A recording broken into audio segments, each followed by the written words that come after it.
El texto que usé para definir este mensaje es 2 Corintios 3:18, que dice: pero nosotros todos, con el rostro descubierto, contemplando como en un espejo la gloria del Señor, estamos siendo transformados en la misma imagen de gloria en gloria, como por el Señor el Espíritu. Entonces tenemos esta dinámica. Dice Pablo, nosotros estamos contemplando la gloria del Señor. Y el hecho de contemplar la gloria del Señor contribuye a que nosotros seamos transformados, cambiados en algo similar a la imagen que estamos percibiendo de la gloria del Señor. Estamos contemplando, y entonces eso produce algo en nosotros que nos hace similares. En otras palabras, contemplamos al Señor y luego imitamos al Señor.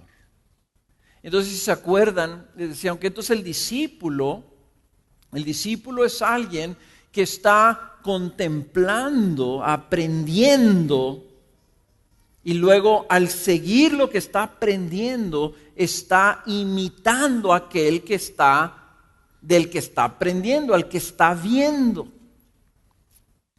Entonces, un discípulo, por definición, es alguien que está siendo transformado para llegar a ser como su maestro. Tenemos que ver al maestro para luego imitar al maestro. Entonces la pregunta viene, ¿qué es lo que debemos aprenderle al maestro? ¿Qué es lo que debemos aprender de Cristo Jesús para ser sus discípulos? Y obviamente son muchísimas cosas, toda la voluntad revelada de Dios en la palabra de Dios, pero dijimos que yo traté de definir o de resumir 3 grandes categorías, 3 grandes áreas iniciales para que los discípulos empiecen a contemplar e imitar al Señor. ¿Se acuerdan que vimos esta ¿cómo se dice? Transparencia, proyección o diapositiva, ¿verdad? 6 áreas en que imitar a Jesús. La primera de ellas era comunión con Dios, que necesitábamos pasar tiempo con Dios. No podemos crecer en imitar a Dios si no tenemos comunión con Dios. Lo primero que decía Jesús a sus discípulos es: ven y veme. Y lo primero que hace cualquier maestro cuando está instruyendo a un aprendiz es: fíjate, veme, conóceme. Ahí empieza, y Jesús lo vemos nosotros pasando tiempo y haciendo todo conforme a lo que veía de su Padre. Número 2, dependencia en oración. Y pasamos aquí bastante tiempo, casi la mayor parte del mensaje, hablando de nuestra necesidad de vivir dependiendo.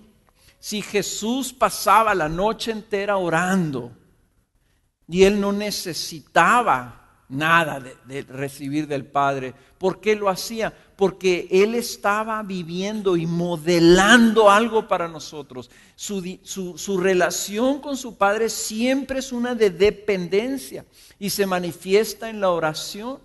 Entonces vimos cómo oraba Jesús. Y cómo les enseñó a sus discípulos a orar, cómo era una contemplación de Dios como el exaltado santo, y luego era una colocación en dependencia, en una sumisión que se refleja: Señor, venga tu reino y hágase tu voluntad. Y hasta lo que pedía, ¿verdad? Pedía aquellas necesidades que eran verdaderas necesidades para la gloria del Señor, poderla Él vivir. Y nosotros, ¿verdad?, estuvimos analizando nuestra oración, si era realmente en dependencia o era lateral, en donde nosotros queríamos manipular a Dios para que Él hiciera nuestra voluntad, o si nosotros como discípulos estábamos colocándonos bajo Él en dependencia para hacer su voluntad. Y la tercera categoría de esta área, ¿verdad?, era el guardar su palabra. El guardar su palabra, que ahorita vamos a ver un poquito más esta área, ¿no? Porque veíamos que el discípulo necesita tener un manual, necesita tener instrucciones, necesita tener su libro de texto. El discípulo tiene que venir a aprender.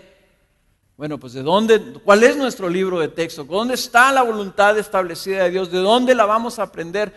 ¿O la vamos a recibir de su palabra? Ahorita vamos a tocar un par de puntos ahí nomás. La cuarta área era mansedumbre en obediencia. La quinta, humildad en servicio. Y la sexta, amor al prójimo, amor hacia la gente. Estas 6 áreas las dividí yo en 2 categorías. La primera de ellas, la primera categoría, la categoría de contemplar. Estábamos teniendo comunión con Dios, estábamos dependiendo en oración y estábamos guardando su palabra. Eso es donde estamos recibiendo de Él. Esta es la parte esa de nosotros contemplando la gloria del Señor, recibiendo de la gloria de Dios. Entonces pasamos a la segunda parte, que es imitar o reflejar. Nosotros empezamos ya a manifestar aquello que estamos contemplando. Estamos siendo transformados en eso mismo, de tal forma que somos después imitadores de nuestro Señor. ¿Ok? Entonces vamos a retomar nuestro mensaje en la tercera categoría, que es guardando su palabra. Y ahí es donde quiero que leamos estas 2 citas de Juan 14:23 y Juan 17:6. Juan 14:23 dice así: Jesús respondió y le dijo: si alguno me ama, guardará mi palabra, y mi Padre lo amará, y vendremos a él y haremos con él morada. El que no me ama, no guarda mis palabras, y la palabra que oís no es mía, sino del Padre que me envió. Noten que hay una relación directa entre guardar la palabra de Dios y la comunión con Dios. Nosotros decimos que el primer paso de Jesús era la comunión que Él mantuvo con su Padre durante todo su ministerio y su vida aquí. Y dice Jesús: el que guarde mi palabra, dice, mi Padre y yo vendremos y haremos morada con Él. Eso es comunión. Tienes comunión con Dios por medio de la palabra de Dios. Tienes comunión con Dios por medio de la palabra de Dios. Si no hay discípulo sin comunión, tampoco hay discípulo sin la palabra. Porque sin la palabra no puedes tener comunión con Dios. Así como no puedes, yo no le puedo, un cirujano, tú te confiarías a un doctor que te diga: oye, ¿y a ti quién te enseñó a ser doctor? No, pues yo aprendí por correo. Y la operación, no, pues es que el doctor que me enseñó me mandaba unos dibujitos. Y entonces así aprendí yo a hacer cirugía. Tú no haces, oye, espérame, pues ¿cómo? ¿Verdad? Así también nosotros no aprendemos a ser discípulos por correo. Tenemos que tener comunión. Y la comunión viene por medio de nosotros guardar la palabra de Jesús, y que luego Él, por medio de esa palabra, venga y habite en nosotros. No es nomás aquí conocimiento técnico, académico, no es nomás que te metas la Biblia, es que la palabra de Dios la guardes en tu corazón. Tiene que pasar de aquí al corazón, tiene que afectarte, tiene que dolerte, tienes que sentirla. Tiene que ser tu vida, tienes que amar la palabra de Dios. Y la amas si amas a Jesús. Juan 17:6 dice: he manifestado tu nombre a los hombres que del mundo me diste. Jesús está orando al Padre y está orando por sus discípulos y dice: he manifestado tu nombre a los hombres que del mundo me diste. Eran tuyos y me los diste. Me los diste como mis discípulos, dice Jesús. Y han guardado tu palabra. Ahora han conocido que todo lo que me has dado viene de ti, porque yo les he dado las palabras que me diste y las recibieron y entendieron que en verdad salí de ti y creyeron que tú me enviaste. Entonces me encanta este pasaje porque estaba Jesús orando y puede ser que si la lees así como que está medio rebrujado, pero leyéndolo en un contexto de discipulado, vemos Jesús cómo veía a sus discípulos y la característica que veía en ellos es: Señor, las palabras que me diste, se las di, las recibieron y las guardaron. Que Jesús pudiera decir eso de nosotros.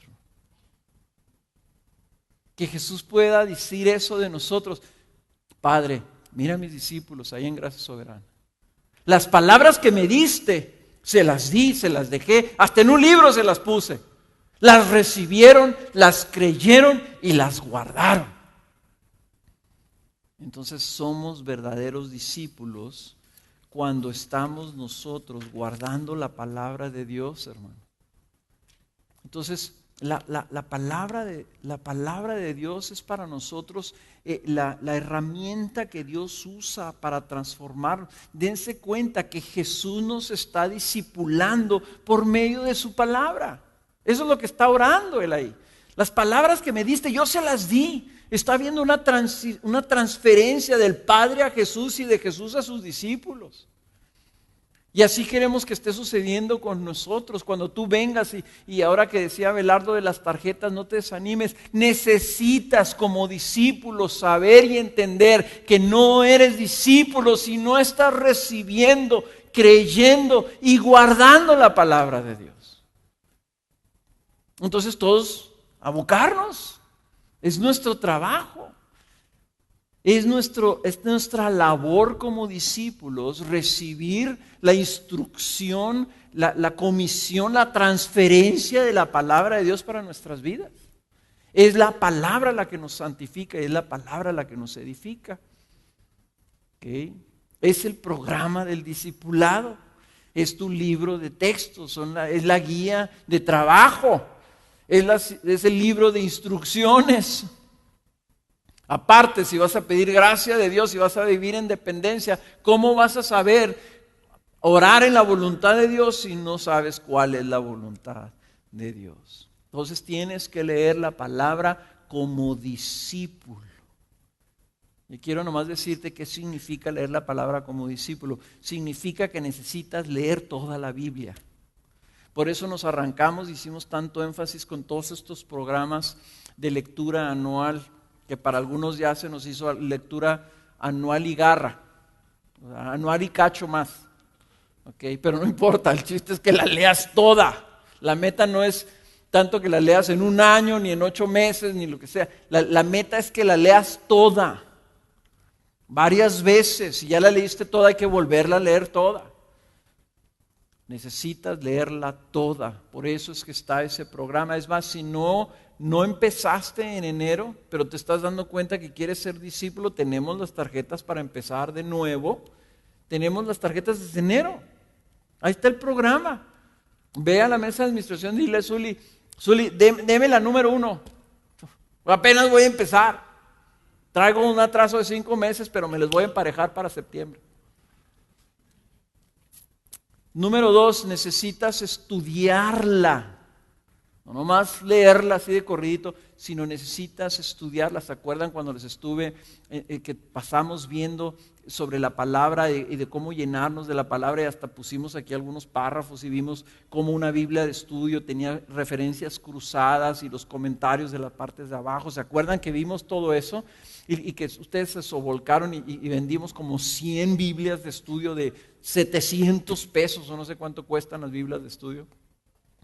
Y hemos estado vendiendo y seguimos vendiendo Biblias de estudio, hermanos, porque necesitas estudiar la Biblia, necesitas entenderla. Y para eso están esas guías, para que veas ahí los numeritos que vienen en las columnas, ¿verdad? Tus referencias cruzadas, tus comentarios. La Biblia, mi esposa me regalaron un atlas bíblico y ella lo usa, porque ella no puede ver el nombre ahí de un pueblo, ¿verdad? No, pues que Abraham subió de Hebrón. ¿Dónde está Hebrón? quién sabe, pero ella sí sabe, ¿verdad? Ella sí sabe dónde está Hebrón. ¿Tú sabes dónde está Hebrón? Deberías de saber dónde está Hebrón.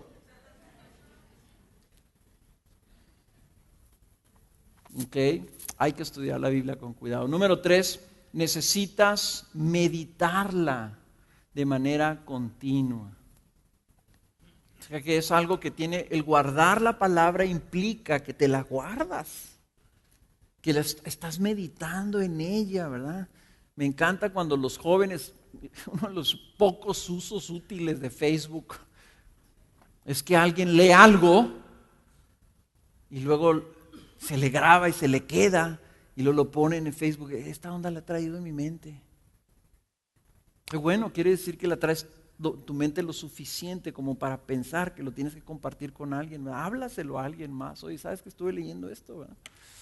Me escribió un pastor de Costa Rica ayer y había estado yo leyendo primera y segunda de Timoteo y meditando en ella y me mandó una pregunta. Oye, pastor, ¿está pasando esto de aquí que caga? Exactamente.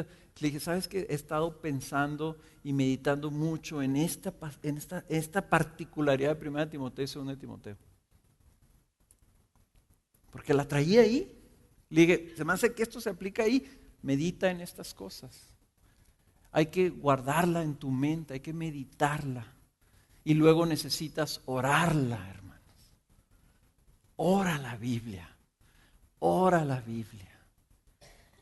En el 2009, 2010, fueron años terribles. Yo no sobrevivía diariamente sin orar los salmos. Yo oraba los salmos. Y a veces que pasaban cosas me regresaba a orar salmos que habíamos orado anteriormente. Y otro día me escribió otro pastor que está en una situación bien dura, bien dura. Y no me escribió, me enteré yo de la situación en la que estaba. Y entonces me acordé yo de cómo me sentía cuando estábamos en el 2009 y en el 2010, el dolor que tenía mi corazón y los problemas que estábamos experimentando. Y me acuerdo que le dije, hermano, me acordé de este pasaje, Salmo 27. Dije, óralo. El Señor es tu escudo, Él es tu fortaleza. Y yo también hubiera desfallecido si no hubiera creído que habría de ver la bondad de mi Señor en la tierra de los vivientes. Lee y medita, le dije todo, y ora todo el Salmo 27. Y me escribió y me dijo, ¿sabes qué? Gracias. Nomás con lo que me pusiste me levantaste el ánimo, dice, y ya me regresé y ya me puse y repasé versículo por versículo y lo fui orando para mi vida. Ora la palabra. Cada vez que tú veas que Jesús te dice algo o que leas que el apóstol Pablo nos manda algo, no nomás lo leas. Señor, ayúdame, quiero obedecerte en esto, quiero agradarte en esto. Dame la gracia. Ora la palabra. Y el último punto que quiero hacer en este punto número 3 de guardar la palabra es esto. Y esto a lo mejor hay que agregarlo. Necesitamos recibir de la palabra por medio de otros. Necesitamos recibir de la palabra por medio de otros. En otras palabras, un discípulo que debe estar dedicado a buscar alimentarse de la palabra de Dios, siempre es aplicado en participar de los medios de gracia disponibles, ¿verdad? Para recibir la palabra. Entonces, una de nuestras preocupaciones son precisamente porque esta cosa de los tapes, ya no son tapes, de los CDs que se graban, el poner la predicación en la página web, hermano, no es para que digas, pues ya está el mensaje en la página web, ahí lo oigo. No, es porque queremos servirte y ayudar a aquellas personas que sirven en el ministerio de niños o que están allá afuera cuidando carros o que están ahí en el cunero cuidando bebés. Queremos servirlos para que se beneficien de los medios de gracia, de recibir la palabra de Dios por medio de otros. ¿Cómo está tu compromiso de asistir, de participar, o sea, constantemente, y que tú entiendas que un discípulo no se puede dar el lujo de no estar alimentándose de la palabra de Dios? ¿Qué tan fácil agarras una excusa para no asistir los domingos? ¿O aceptas tu misma excusa en tu mente de decir, no, pues es que el día de hoy amanecí muy cansado por el día de campo, ¿verdad? Es que anduve jugando tanto voleibol que ya como que no, mejor me tomo el domingo? Claro que no sería aceptable para un discípulo que está y que necesita guardar la palabra de Dios. Tu grupo de casa, ahí se trata de tu tarea. Es un estímulo, tú sabes que se pone la tarea y entonces van otros al grupo de casa y ahí están, y a ver quién hizo la tarea, ¿por qué no hiciste la tarea, hermanos? Eso lo necesitas a otros para estimularte a recibir la palabra de Dios. ¿Ok? Y sabes una cosa, es tu responsabilidad. Es tu responsabilidad. El año pasado que vino Miguel, él daba un ejemplo de un hombre que estaba enfermo y que fue al doctor y que había ido con el doctor anteriormente.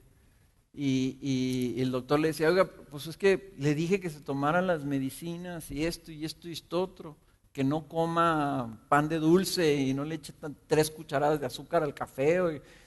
Y luego le dice la señora al doctor, ay doctor, pues es que le da las medicinas, pero no se las toma. No se las toma.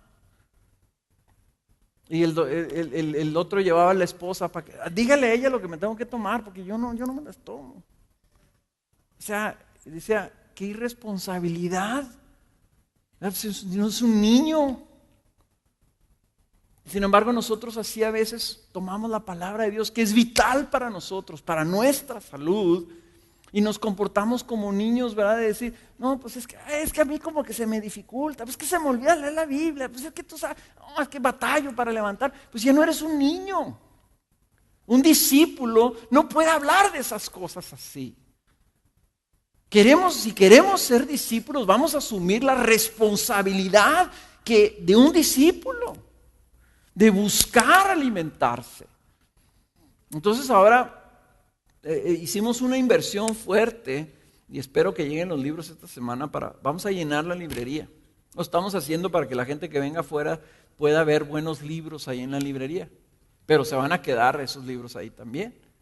Y son para ti. Para que tú también no solamente leas tu Biblia y asistas los domingos y vayas a tu grupo de casa, sino también en tus tiempos libres. Y en la noche antes de dormir te agarres y 30 minutos leas libros cristianos recomendados de instrucción para que tú vayas creciendo. Pero no te puedo obligar a que lo hagas, ni debe de ser tu esposa la que te recuerde, sino tú como discípulo diciendo, yo soy un discípulo de Cristo y tengo que guardar su palabra y tengo que crecer en esto. Entonces, escúchala. No te puedo decir que veas la televisión cristiana ni que escuches el canal cristiano, porque no te puedo recomendar muchas de las cosas que salen ahí.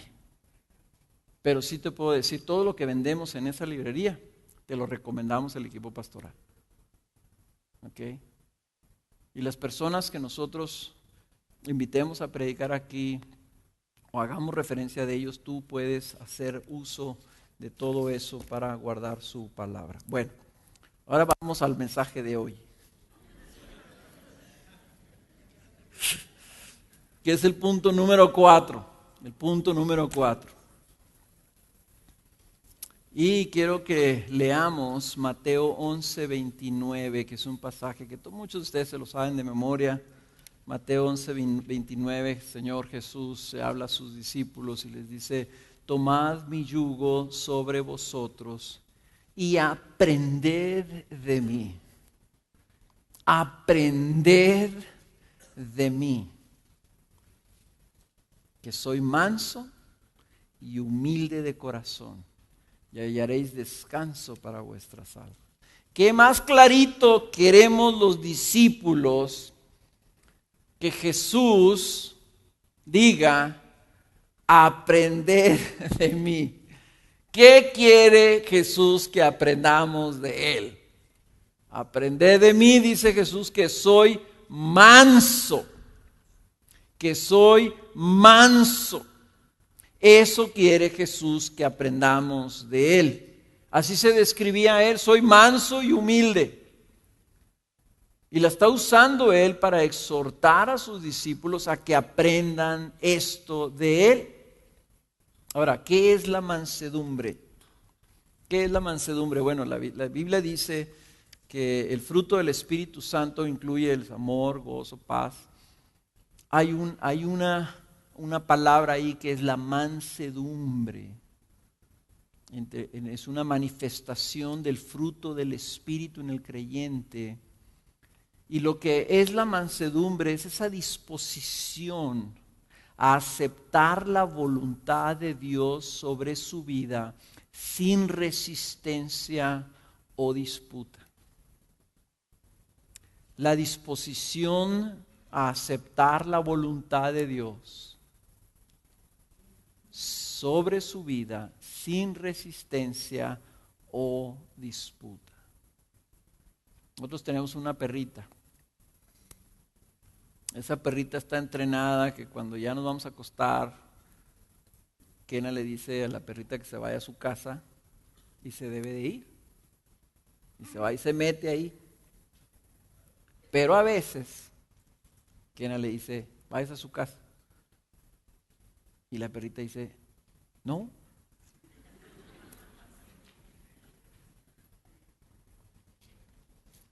Entonces yo me pongo de pie y me acerco a ella con gran determinación y entonces ya se va a su casa. La mansedumbre de ese perro, ese perrito es mansito, si nosotros le decimos váyase a su casa, se para el perrito y se va y se mete a su casa.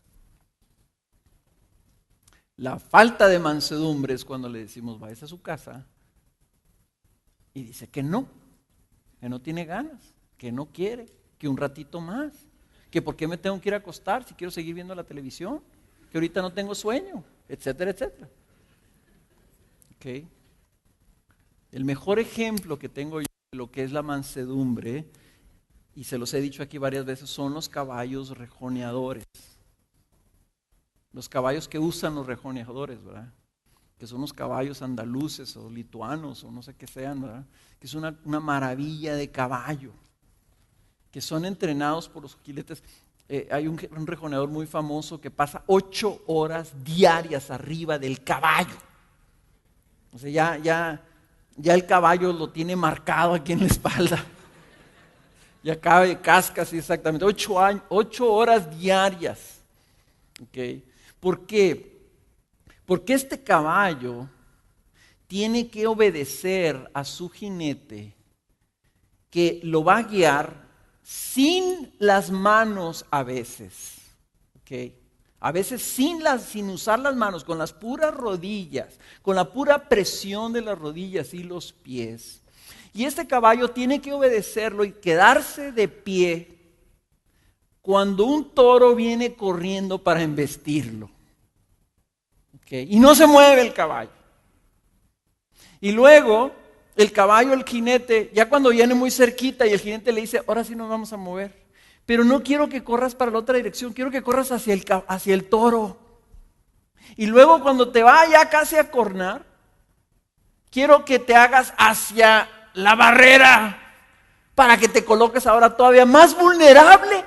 Así como que para que diga el toro, ahora sí ya te agarré porque ya no tienes para dónde correr. Y luego cuando ya venga y te venga casi alcanzando, quiero que le muevas la colita para que se enoje el toro con más ganas te quiera cornar. Totalmente yendo en contra del instinto natural del animal. Y lo hacen. Y estos caballos tienen así en las ancas, ¿verdad? Los rayones. donde los toros los han marcado, que los alcanzan y les dan rayones, o sea que ellos saben lo que se siente el cuerno, y aún así le obedecen a su jinete. La voluntad de Dios, hermanos, a veces incluye adversidad, cosas difíciles, cosas hasta dolorosas. Y el Señor Jesús nos puso el ejemplo en Getsemaní. Si es posible, pase de mí esta copa, Señor, pero hágase tu voluntad y no la mía. La mansedumbre es la disposición a aceptar la voluntad de Dios sobre tu vida, sea bueno o sea mal, sin resistencia o disputa.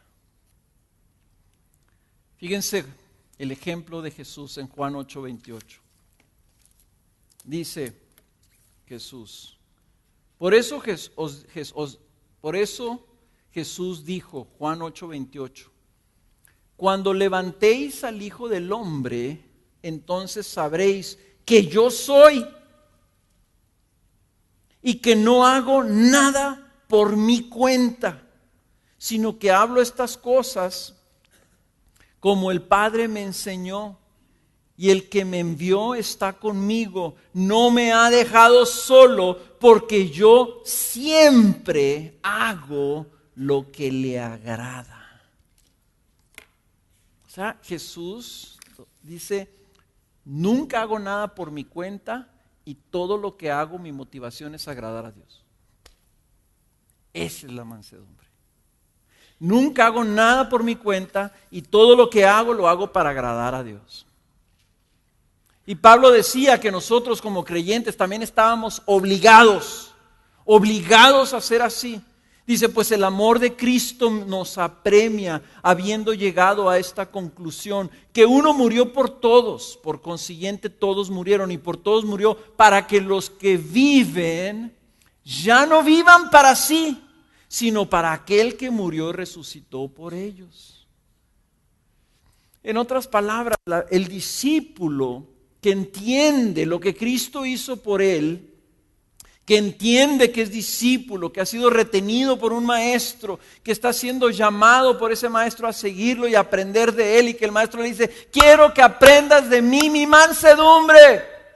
Yo nunca hago nada por mi cuenta, y todo lo que hago lo hago para agradar al Padre. Aprende eso de mí. Y Pablo dice, pues ¿cómo no lo vamos a recibir? Si el amor de Dios nos está obligando, nos está presionando a que vivamos ya no para nosotros, sino para aquel que murió y resucitó por nosotros. Ahí está la obligación. Cristo murió por ti. Y ahora dice Pablo, esa manifestación de amor nos debe llevar a vivir como Cristo vivió, no para su propia cuenta, sino para aquel que murió y resucitó por él. Entonces el discípulo no solamente depende de la gracia de Dios, sino depende depende de hacer la voluntad de Dios. Vivimos en dependencia de su gracia y vivimos en dependencia de su voluntad. Y eso se ilustra con un buen siervo. Es aquel, me acuerdo que aquí hay un hermano que cuando viene con los pastores se presenta, ¿verdad? Aquí, hermanos, ¿cómo están? Aquí estoy. Y luego dice, para lo que sea su voluntad. Y siempre me ha llamado mucho la atención. Hermanos, aquí estamos, para lo que sea su voluntad, para lo que se ofrezca. Nomás dígame. Y yo lo veo y digo, eso es dependencia de la voluntad de Dios. Y así debemos de ser nosotros. Señor, aquí está Carlos, tu discípulo, para lo que sea tu voluntad, Señor. Dime qué quieres. Yo vivo no para mi cuenta, sino para agradarte. Y a veces lo decimos, ¿verdad? Jefe, aquí estamos, jefe. lo que sea su voluntad, jefe, lo que usted quiera. Nomás díganos qué hacemos. Y podemos ser así, a veces decimos, no, pues que eso parece hasta servilismo. Pero en Jesús lo vemos que era una postura honrosa de mansedumbre para agradar a su Padre, vivía para agradar al que merece ser agradado. ¿Saben qué es eso, hermanos? Es una dependencia en obediencia. Es una dependencia en obediencia al Señor. Es una disposición a buscar ser diligentes en obedecer la voluntad de Dios. Y aquí entra el complemento de la dependencia de gracia. Tiene que haber una dependencia en la voluntad de Dios, porque de otra manera caemos en una gracia floja, en una gracia excesiva, no excesiva, en una gracia vana. Dice 2 de Timoteo 2:15, procura con diligencia presentarte a Dios aprobado como obrero que no tiene de qué avergonzarse, que maneja con precisión la palabra de verdad. Procura con diligencia presentarte a Dios aprobado.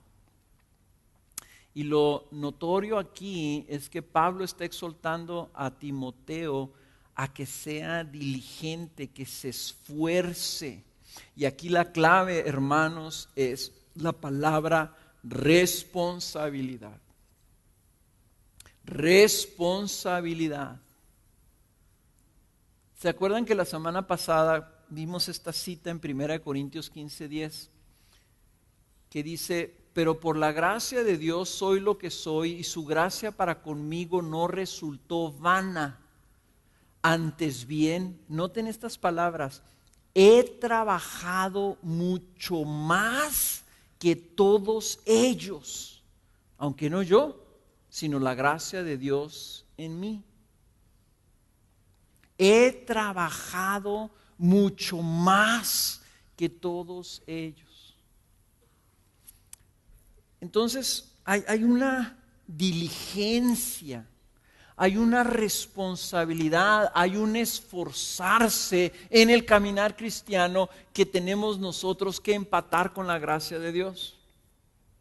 Si abusamos de la gracia y si nomás enfatizamos la gracia, caemos en una pereza espiritual, en una irresponsabilidad de parte de Dios. Y es una gracia floja, es una gracia aguada. ¿Verdad? No, pues es que yo sé que tengo que hacer esto, pero pues yo le pido a Dios que me dé las ganas, ¿verdad? Y como Él dice que Dios da el querer como el hacer, pues a mí todavía no me ha dado el querer. O sea, yo estoy esperando que me dé el querer, ¿verdad? Yo quiero cambiar, Señor, cámbiame, que estoy esperando que me cambies. Pablo le dice a Timoteo, procura con diligencia. Procura con diligencia. Entonces hay una parte que es nuestra responsabilidad, nuestro esfuerzo. Pablo le dice a Timoteo, esfuérzate en la gracia de Dios, fortalécete en la gracia de Dios, agarra fuerzas de la gracia de Dios para que te esfuerces. Si nosotros enfatizamos solamente, hermanos, ustedes tienen que hacer esto y tienen que hacer esto otro y ahora le echen ganas, entonces lo que vamos a hacer es alejarlos de la gracia de Dios y la persona que está alejada de la gracia de Dios y se está esforzando mucho en sus propias fuerzas empieza a caer en una arrogancia de decir yo soy un discípulo muy, muy fregón. ¿Verdad? Yo soy un discipulazo. Yo sí soy discípulo. Ustedes son discípulos de media categoría. O sea, hay una autoexaltación. ¿Por qué?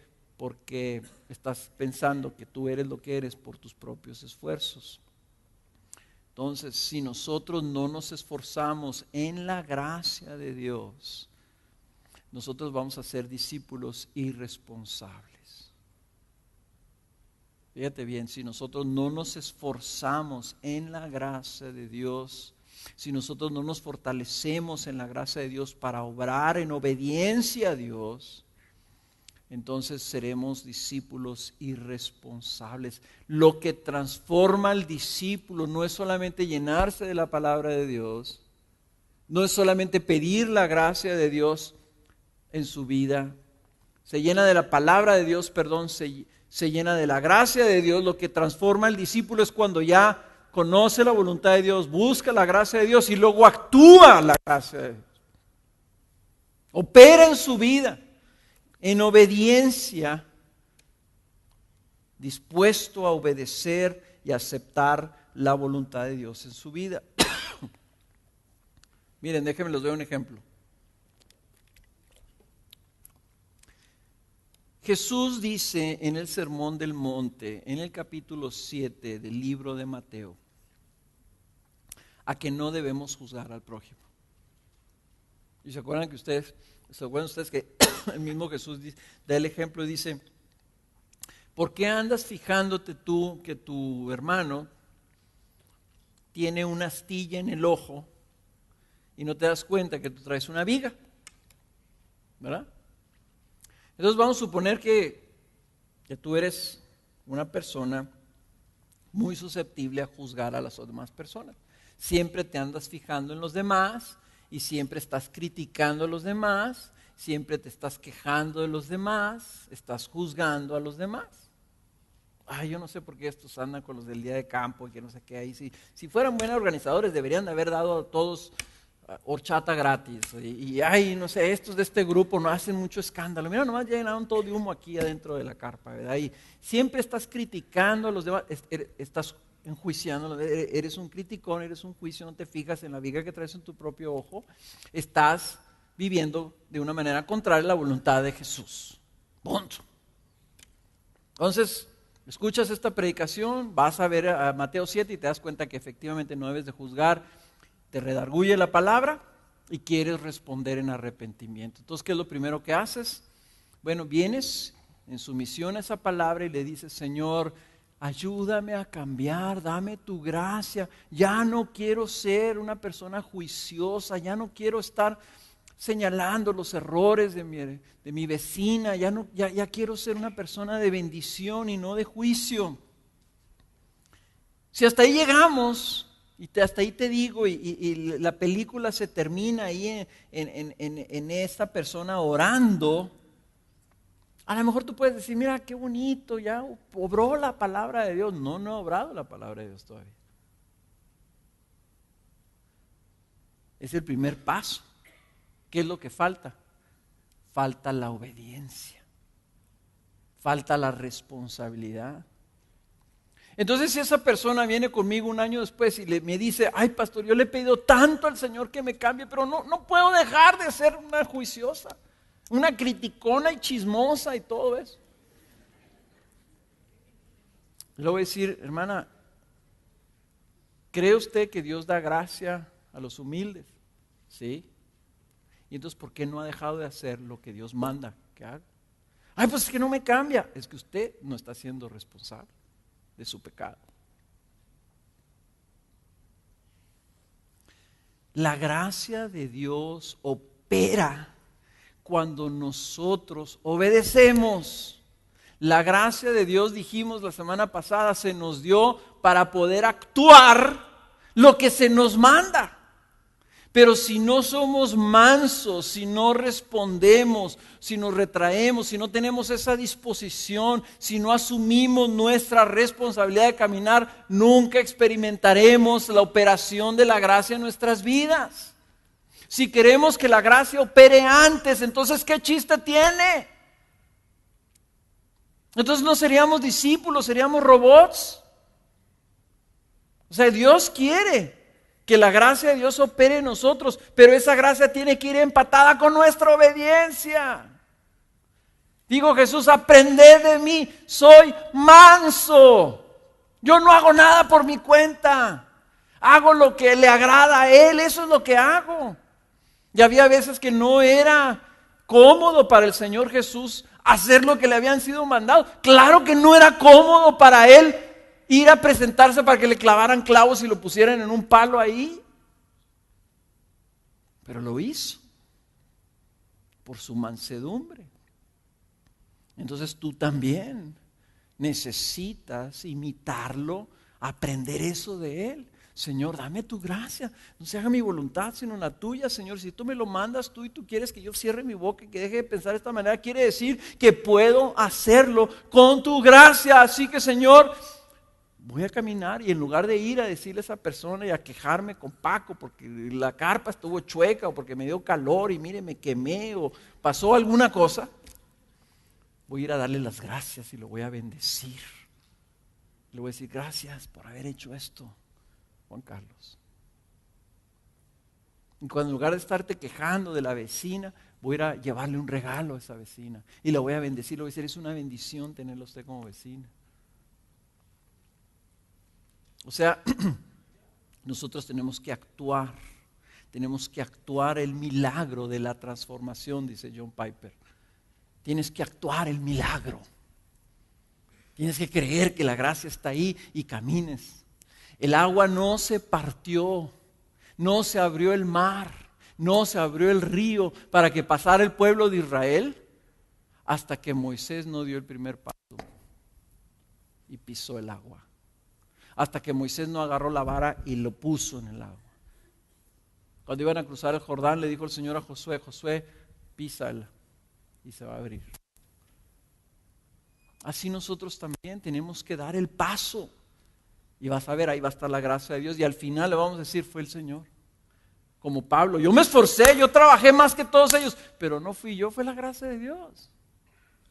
Pero fui diligente, fui responsable y me esforcé en aplicar la palabra de Dios a mi vida. Amén. Esa es la mansedumbre. Esa es la mansedumbre. ¿Por qué crees que estamos en los grupos de casa? Para estimularnos a la obediencia.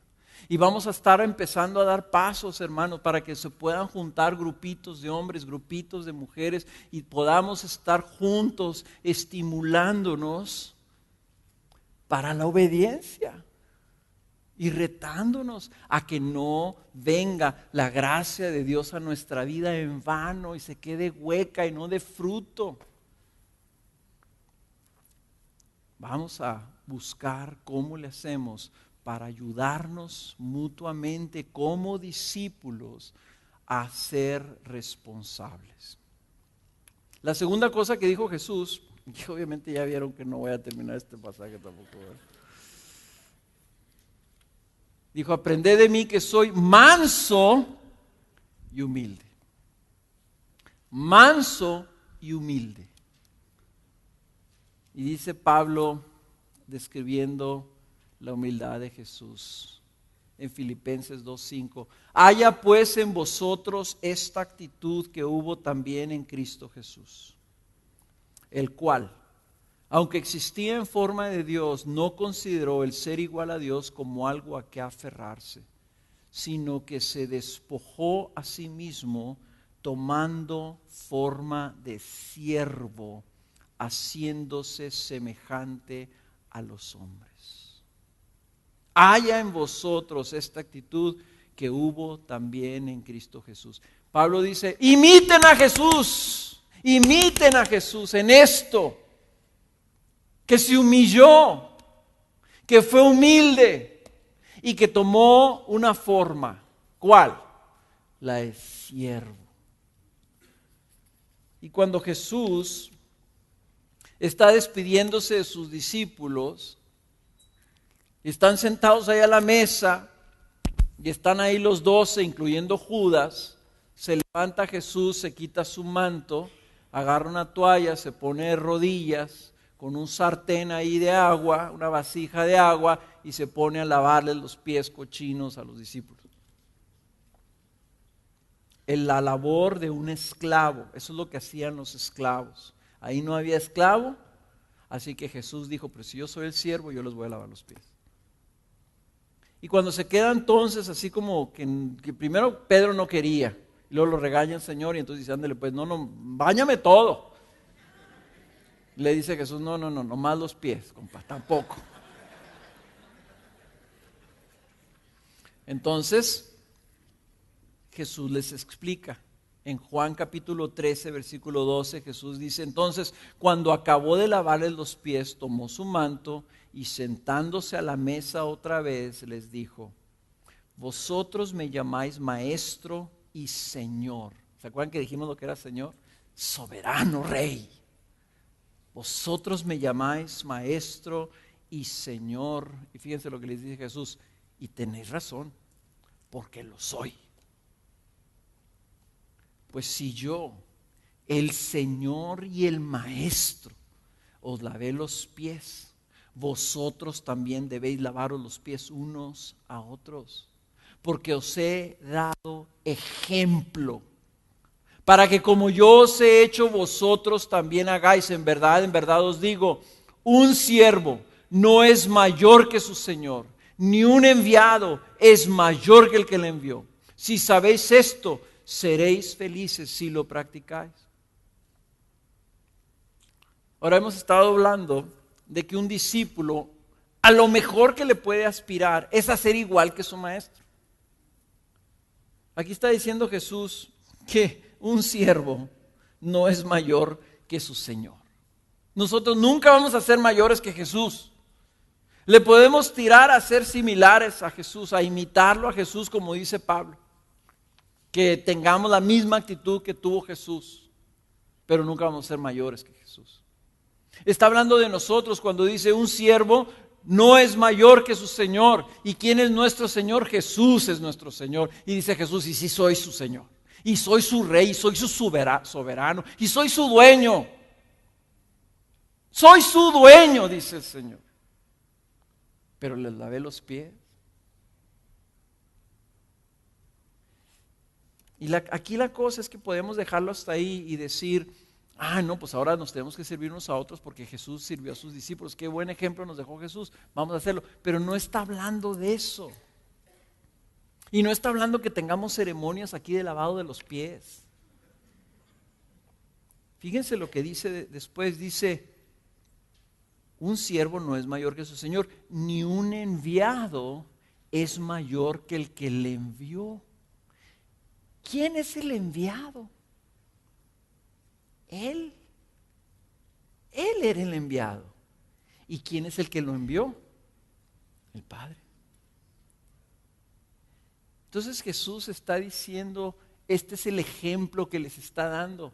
Quiero que vean mi ejemplo. Quiero que vean cómo me porto yo con mi Padre.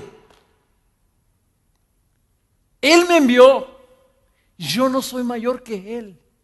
Yo no me exalto por sobre Él. Yo vine a hacer su voluntad. Yo vine a servirlo a Él. Entonces ustedes son mis siervos y yo soy su Señor. Entonces imítenme en esto. Como yo modelé ante ustedes mi comportamiento con el Padre, así ustedes también tienen que modelar ese comportamiento conmigo.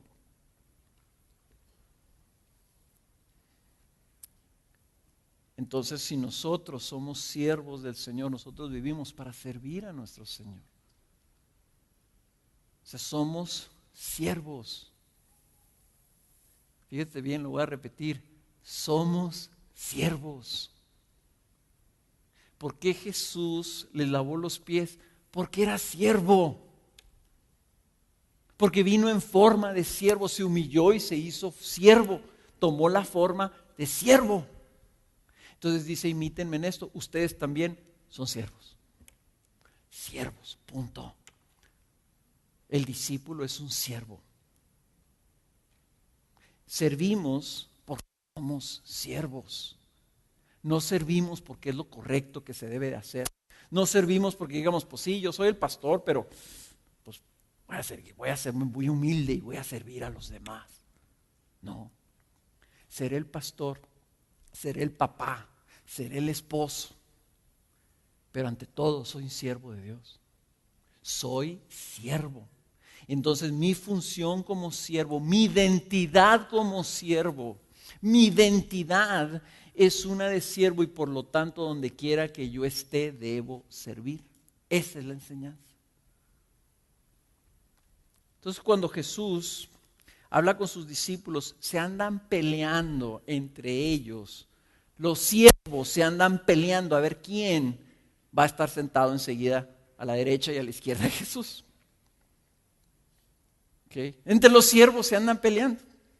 Como diciendo, bueno, pues sí, todos somos siervos, pero pues habrá de siervos a siervos, ¿verdad?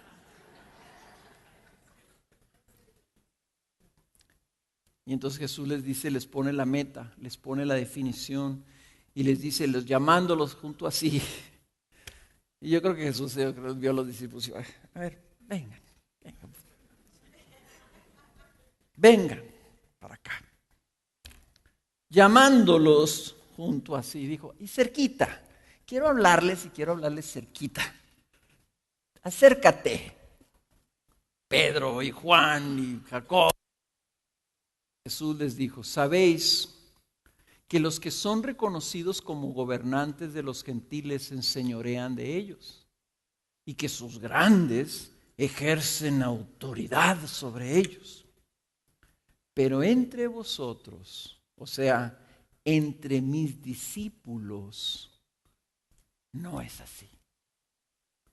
Sino que cualquiera de vosotros que desee llegar a ser grande, será vuestro servidor. Y cualquiera que vosotros que desee ser el primero, será siervo de todos. Porque ni aun el Hijo del Hombre, el Señor, vino para ser servido, sino para servir y para dar su vida en rescate por muchos. Hermano, puedo predicar 10 mensajes de este pasaje. Si Cristo, el Rey de Reyes, el que juzgará a todas las naciones y ante quienes se van a postrar todos los reyes de la tierra que han existido y que existirán, no vino para ser servido, ¿quiénes somos nosotros para andar buscando posición o autoridad? Si el Señor define la grandeza de esta manera, ¿quieres ser reconocido? ¿Quién va a estar sentado a mi derecha? Te voy a decir quién. El que sea servidor de todos. La grandeza en el reino se mide por medio de la humildad en el servicio. Un discípulo de Cristo es un siervo a Jesús y debe ser un siervo para todos. Un siervo de todos. ¿Cómo podemos buscar a ser servidos si Él vino para servir?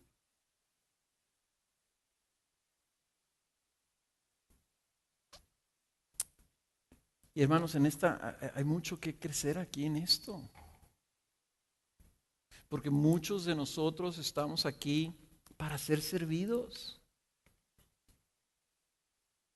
Y yo escucho y los pastores escuchamos a veces reclamos de personas que no están siendo bien servidas. Oye, ¿por qué no tienen un programa de esto? ¿Y por qué no hacen esto otro? ¿Y por qué no cubren esta necesidad? ¿Y por qué no ayudan a aquellos otros? ¿Y por qué esto y por qué esto otro?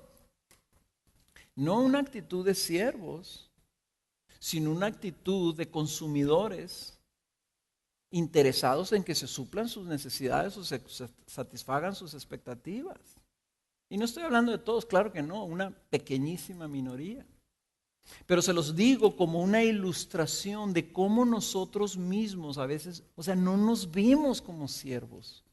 No es esa nuestra identidad. Y Jesús dijo, aprended de mí esto. Hayan ustedes la misma actitud que hubo en Cristo Jesús. Si Él no vino para ser servido, ¿quiénes somos nosotros para demandar esa consideración de otros? Él vino a dar su vida. Entonces, tal vez algunos de ustedes, y aquí voy a trampar a lo mejor a un par, ojalá no trampe a nadie, ¿no? Pero Paco me dijo, yo quiero reconocer a estas 3 personas, ¿verdad? A los Juárez, a los Yáñez y a Edgar. Y a lo mejor todo el día de campo te la pasaste sirviendo. Y dejaste, ¿y a mí por qué no me dieron una tarjetita? ¿Sabes por qué? Porque eres siervo. Y siervo sirve porque es un siervo, no para ser reconocido.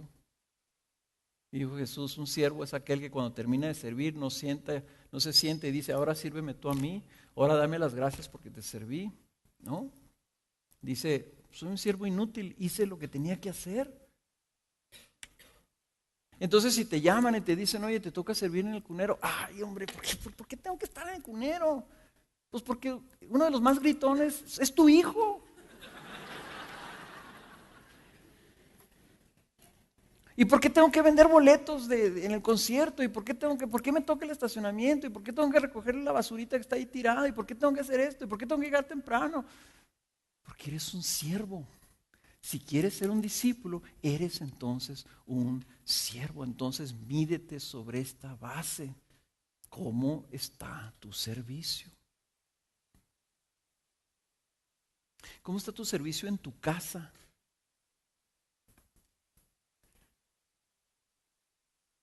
Uno de mis hijos una vez me escribió una tarjeta. Bueno, creo que varios pero me acuerdo de uno en particular, en una ocasión. Un día del padre, algo así, no sé qué fue. Y me acuerdo que me dijo, papá, lo que más admiro de ti es que en la casa buscas servirnos. Y en ese momento dije, algo he hecho bien. Algo he hecho bien en mi casa. Que esa sea una característica que uno de mis hijos identifica en mí.